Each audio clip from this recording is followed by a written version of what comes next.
y bienvenidos a este blog de nuestro canal. Hoy vamos a hablar sobre los gobiernos neoliberales, el nacimiento y la crisis del Partido Único y el gobierno de Miguel de la Madrid Hurtado, que se basó de 1982 a 1988. Acompáñennos a descubrir toda la información que les daremos en este video. Pero primero, ¿qué son los gobiernos neoliberales?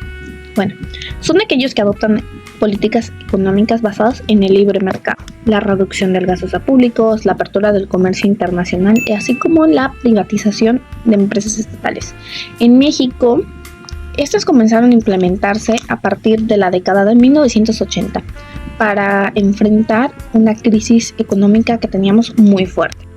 Sí, porque en las elecciones de 1988, el PRI, que era representado por Carlos Salinas de Gortari, fue acusado de fraude electoral. El candidato de la oposición, que era Cuauhtémoc Cárdenas, tuvo un gran apoyo gracias al Frente Democrático Nacional, y la famosa caída del sistema generó mucha desconfianza y sospecha.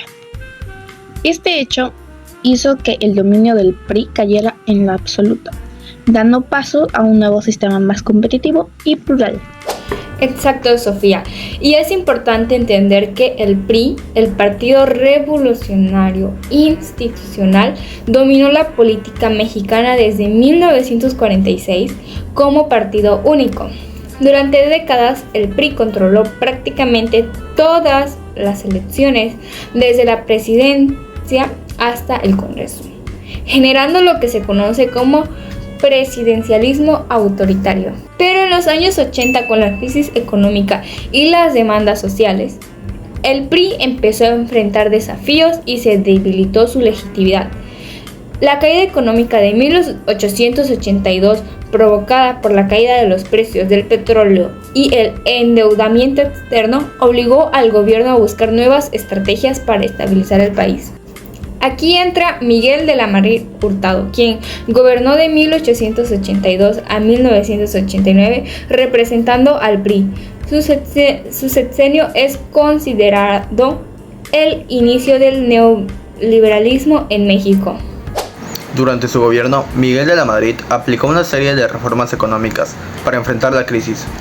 Reducción del gasto público y control de la inflación fue uno de los métodos que implementó para esto. Privatización de empresas paraestatales, vendiendo empresas estatales a particulares. La apertura comercial, que más adelante se consolidaría como el Tratado de Libre Comercio.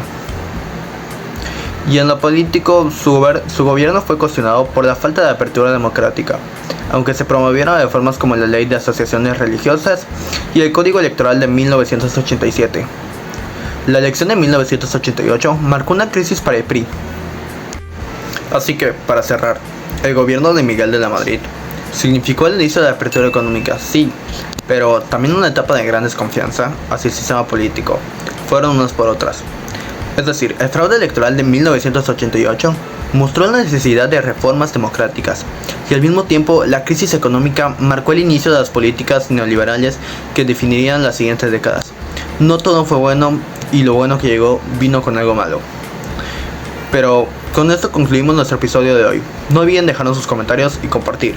Aquí nos dimos cuenta de cómo fue el gobierno de Miguel de la Madrid en México, cómo adjudicaron todas las acciones que él hizo en el pasado para que el México de hoy en día fuera así. Es decir, cómo el pasado repercutió en nuestro futuro, que es decir, el presente que es actualmente. Con esto tenemos una pequeña conclusión de cómo fue todo esto y cómo llegamos a este punto. Gracias por la atención y nos vemos.